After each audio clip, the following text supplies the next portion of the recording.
हमको अल्लाह ने एक इंडस्ट्रियल पावर बनने के लिए नहीं बनाया था। अल्लाह ने हमको इसलिए बनाया था कि हमने गज़वा हिंद लड़ना है। तो हिंदुस्तान में वो हिंदू इंतहा पसंद हैं, उनको पैगाम देना चाहता हूँ, आप इंतज़ार करें, इंशाल्लाह गज़वा हिंद करीब है और हमने पूरे हिंदुस्तान पे राज करना है। और 2-3 जो यहाँ पे बिठा के रखे इन्होंने, जिनके ऊपर बार बार नाम आता है, हाफिज सईद और दाऊद इब्राहिम वगैरह, ये दे क्यों नहीं देते हैं?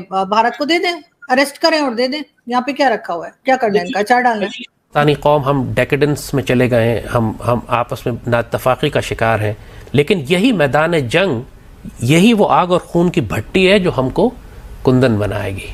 हमें अब एक जंग की ज़रूरत है एक्चुअली बहैसियत एक कौम। वो कुर्बानियाँ जो हमारे बड़ों ने पाकिस्तान बनाते हुए दी थी, अब हमें वही कुर्बानियाँ पाकिस्तान को बचाने के लिए भी देंगे। इसलिए इंडिया वालों को मेरा पैगाम है, जब ग़ज़वा हिंद होना है ना, तो इंशाल्लाह सबसे पहली सफ़ में जाएंगे, हम लड़ेंगे और इनसे 30 से 40 काफिर तो मार के ही मैं जाऊंगा जन्नत में। अल्लाह के फजल से हम काफ़ी हैं, हम 25 करोड़ हैं, हम लड़ने वाले लोग हैं।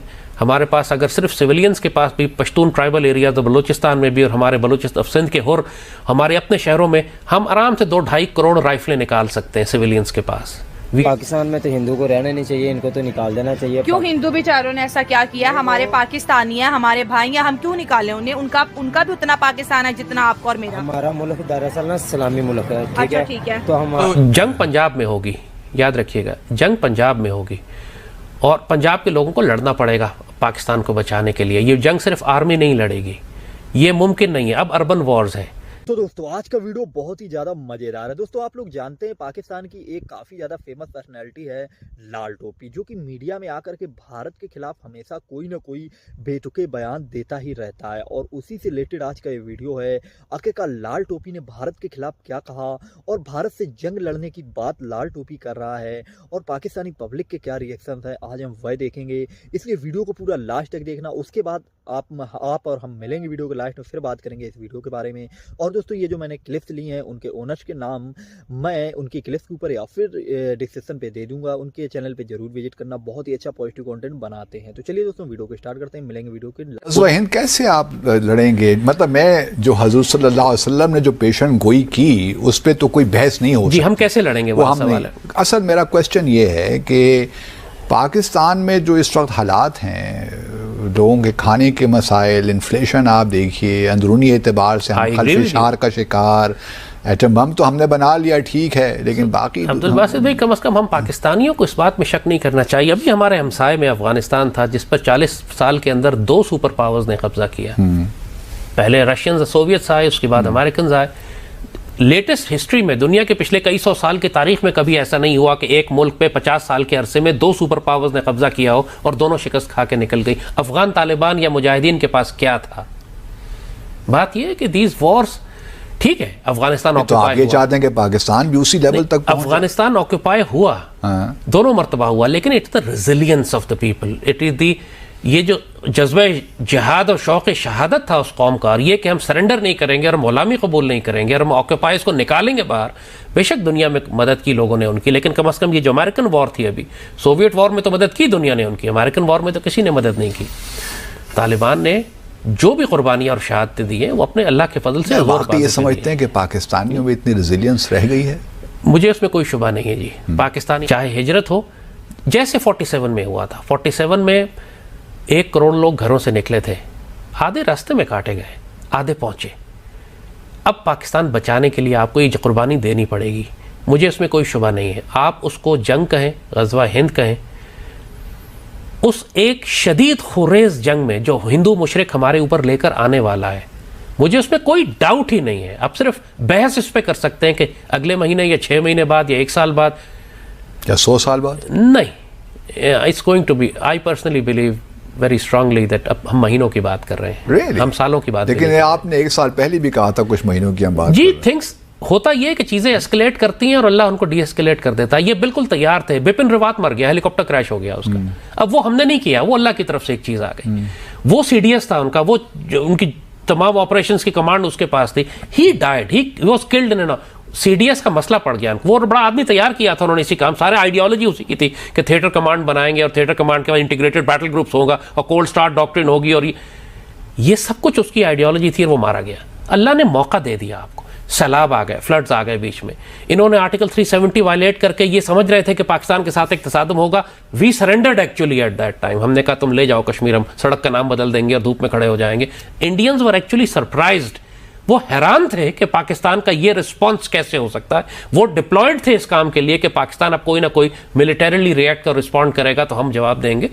वो हैरान हो गए। कश्मीर पे आप डिबेट देख रहे हैं सुप्रीम कोर्ट में, जो आर्गुमेंट्स हो रहे हैं इंडिया की सुप्रीम कोर्ट? जी मैं देख रहा हूं, लेकिन ऑब्वियसली सुप्रीम कोर्ट आरएसएस की आइडियोलॉजी के खिलाफ नहीं जा सकती, वो जजों को मार देंगे। तो फिर क्या ऑप्शंस रहते हैं पाकिस्तान के पास? वी विल हैव, अगर आप डायरेक्ट जंग नहीं करना चाहते तो आपको कश्मीर की फ्रीडम स्ट्रगल को 100% सपोर्ट अब करना पड़ेगा। UN resolutions are dead. लेकिन यही तो प्रॉब्लम है कि दुनिया कहती है कि पीस की तरफ जाना चाहिए। आप एक तनकीद आप पे ये भी होते जो आपके नाक़िदीन करते हैं कि ज़ाहिद हामिद साहब पाकिस्तान को जंग की तरफ लेकर जाना चाहते हैं। मैं जंग की तरफ नहीं ले जा रहा, जंग आपके ऊपर आ रही है, मैं आपको वार्न कर रहा हूं। Okay, there is a difference. मैं आपको ये कह रहा हूं कि आप अगर जंग की तैयारी नहीं करेंगे, आप अगर भारत को कश्मीर के अंदर नहीं फंसाएंगे तो वो जंग लेकर मुजफ्फराबाद और रावलपिंडी में आ जाएगा। ठीक है, we are taking Pakistan for granted. हमारी ये जनरेशन जो है पाकिस्तान को सिर्फ फॉर ग्रांटेड लेती है। बाप दादा की कुर्बानियां थी, हमें क्या मिला, हमें इस पाकिस्तान ने क्या दिया।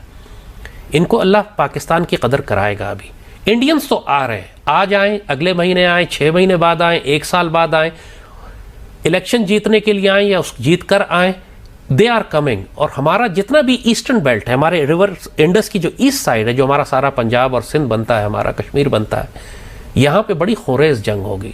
पैटर्न वही होगा जिस वक्त यूक्रेन में आप रूस की जंग देख रहे हैं कि एक large part of Ukrainian territory was occupied by the Russians, और उसके बाद एक काउंटर अटैक और रेजिस्टेंस शुरू हुई जो कि साल 16 महीने हो चुके हैं। लेकिन उनको तो बहुत हेल्प मिल रही है, पूरी दुनिया की हेल्प मिल रही है, तो किसी की हेल्प नहीं मिलेगी। हम अपने लेकिन सर अगर दूसरों की फैमिली के मेंबर्स मारे हैं, टेररिज्म की है, तो वो लोग वो इंसान नहीं थे क्या? बस ये इंसान है, इन्हीं की फैमिली है। यही तो बात है ना। हम जितने टेररिस्ट हमने बिठा के रखे हुए हैं पाकिस्तान में, हम उन्हें जो है वो बचा रहे होते हैं, उनके लिए हम वकालत कर रहे होते हैं। और आप जैसे लोग सर पढ़े लिखे, सर डॉक्टर लिखा हुआ है सर आपने अपने नाम के आगे, कुछ तो ख्याल कीजिए। मैंने क्या कहा है? तो सर आप कह रहे कि नहीं हम मतलब हम उन्हें सजा दे रहे हैं। सर क्या सजा दे रहे हैं? अगर उनके मुजरिम है वहां पे जाके टैक्स हुए। दो चीजें देखिए, आप गलत इसको रंग दे रही हैं।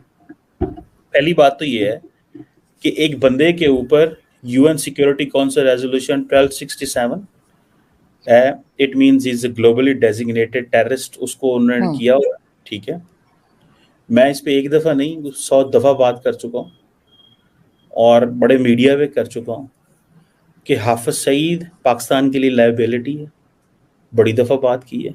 एक बात। दूसरी बात ये है कि उसके ऊपर केस चल रहा है पाकिस्तान की अदालत में, उसको पाकिस्तान के कानून के तहत सज़ा मिली हुई है, उसको अपनी सज़ा भुगतनी चाहिए। अगर कोई ये कहे कि उसको भारत के हवाले कर देना चाहिए, मैं इस सोच को, इस फिक्र को या इस नज़रिए को अगर भारत कहता है, मैं सब्सक्राइब नहीं करता। मैं सब्सक्राइब ये करता हूँ, एक बंदा कहीं पे इन्वॉल्व है, मैं उसको लायबिलिटी कह रहा हूँ, स्टेट उसको इस्तेमाल करती रही है, वो समहाउ यूज़ होता रहा है, उसने नुकसान किया पाकिस्तान का, वो जिहाद में मुलव्वस रहा है। तो दोस्तों आप लोगों ने देखा कि ये जो लाल टोपी है, आप लोग जानते हैं कि मीडिया में, जो पाकिस्तानी मीडिया है और इंडियन मीडिया में लाल टोपी छाया रहता है। क्यों? इसका कारण एक है कि ये बेतुके बयान और ऐसे बयान देता है कि जिनका कोई सार नहीं होता है, और वो हमेशा भारत के खिलाफ ही बयान देता है। कहीं भारत से युद्ध करने की बात करते हैं, तो कहीं भारत में जिहाद करने की बात करते हैं, तो कहीं कश्मीर के ऊपर, तो कहीं मोदी के ऊपर। मतलब ये भारत का कहीं ना कहीं भारत के ऊपर ही बात करते रहते हैं और भारत से युद्ध करने की भी ये बात कर रहे हैं। और इनका कहना है कि अगर हम भारत से युद्ध करेंगे, और एक ऐसा समय अब आ चुका है कि हमें भारत से युद्ध करना होगा। अब इनको कौन समझाए कि भारत से युद्ध करना कोई बच्चों का खेल नहीं है। भारत इतना ज़्यादा पावरफुल हो चुका है कि वो तुम्हें चुटकियों में मसल सकता है। और दोस्तों ये इनको कैसे समझाया जाए ये तो नहीं बता सकते, लेकिन आप लोग कमेंट में ज़रूर बताना कि लाल टोपी ने ये जो कहा है उसको लेकर के आप लोगों के क्या रिएक्शन है। और लाल टोपी आप लोग जानते हैं, अभी कुछ दिनों पहले भी विवाद में था कि भारत में जंग को लेकर के पहले भी इसने ऐसे ही बयान दिए थे, और फिर बाद में ये मीडिया में आता है और मीडिया में आकर के अपनी हवाई लेने के लिए भारत के खिलाफ ऐसी बातें करता है, और फिर भारतीय मीडिया में भी इसकी काफ़ी चर्चाएँ होती हैं। ये इसी कारण से ये करते रहते हैं, लेकिन इनको नहीं पता है कि भारत से युद्ध करने से पहले आप लोग इस समय जो आज का भारत है, इसमें ये जो सरकार है, जो मोदी सरकार है, वो उल्टा जवाब देने पे माहिर है। अभी आप लोगों ने देख ही लिया होगा जो सर्जिकल स्ट्राइक हुई थी, उसको लेकर के भारत ने किस हिसाब से, भारत में जो धमाका हुआ था उसके बाद जब भारत ने सर्जिकल स्ट्राइक की, वो बहुत ही जल्दी भारत अब जवाब देने लगा है। अब इनको ये वक्त आने पे शायद ही मालूम पड़ जाएगा। लेकिन आप लोगों का दोस्तों इसको लेकर के क्या राय है, आप लोग अपनी राय कमेंट में ज़रूर देना, और लाल टोपी ने जो कहा उसको लेकर के ज़रूर बताना। और दोस्तों मैं जो वीडियो लाता हूँ उनके जो ओनर्स हैं उनके नाम मैं डिस्क्रिप्शन पे दे देता हूँ या फिर उनके क्लिप्स के ऊपर दे देता हूँ। सभी के चैनल्स को लाजमी लाइक एंड सब्सक्राइब कर लेना। तो चलिए तो समाप्त करते हैं, मिलेंगे नेक्स्ट वीडियो में, फिर बात करेंगे नेक्स्ट वीडियो के बारे में। जय हिंद।